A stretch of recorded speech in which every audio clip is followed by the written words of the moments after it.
ایک نوجوان نے کسی مشکل وقت میں ایک بوڑھے کی مدد کی تھی۔ گردش زمانہ سے یہ نوجوان کسی سنگین جرم میں گرفتار ہو گیا اور اسے قتل کی سزا دی گئی۔ سپاہی اس کو لے کر مقتل کی طرف روانہ ہوئے تو تماشا دیکھنے کے لیے سارا شہر امر پڑا، ان میں وہ بوڑھا بھی تھا۔ بوڑھا اپنے محسن نوجوان کو اس حالت میں دیکھ کر اس کا دل زخمی ہو گیا اور وہ زور زور سے دہائی دینے لگا کہ اے لوگو، ہمارا نیک دل بادشاہ فوت ہو گیا۔ افسوس صدا افسوس کہ آج دنیا تاریخ ہو گئی۔ سپاہی اور دوسرے لوگ یہ بری خبر سن کر غمزدہ اور پریشان ہو گئے اور اس نوجوان کو وہیں چھوڑ کر شاہی محل کی طرف بھاگے۔ بوڑھے نے فوراً نوجوان کی زنجیریں کھول کر اسے بھگا دیا اور خود اس کی جگہ بیٹھ گیا۔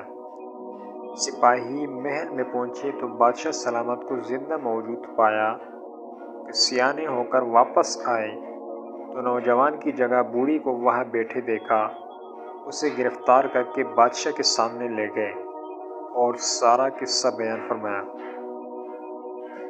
بادشاہ نے غضبناک ہو کر پوچھا کہ بڈھے، تو نے میری مرنے کی خبر کیوں اڑائی؟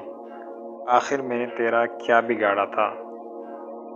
بوڑھے نے ہاتھ باندھ کر عرض کی، جہاں پناہ میرے جھوٹ بولنے پر آپ پر کوئی آنچ نہیں آئی، لیکن میرے محسن نوجوان کی جان بچ گئی۔ فلاں وقت اس نے میری دستگیری کی تھی۔ آج اس کو مصیبت میں گرفتار دیکھا تو انسانیت اور جوان مردی نے تقاضا کیا کہ اس کی مدد کروں، اس لیے میں نے یہ حیلہ اختیار کیا۔ بادشاہ یہ خبر سن کر ایسا خوش ہوا کہ صرف بوڑھے کو انعام و اکرام دے کر رہا نہیں کر دیا، بلکہ اس نوجوان کی معافی کا حکم بھی صادر کر دیا۔ نوجوان قید سے نکل کر ادھر ادھر جان چھپاتا پھرتا تھا۔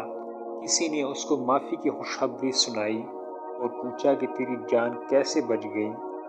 اس نے جواب دیا کہ ایک حقیر رقم میرے کام آ گئی جو میں نے اس سائل کو ضرورت کے وقت دی تھی۔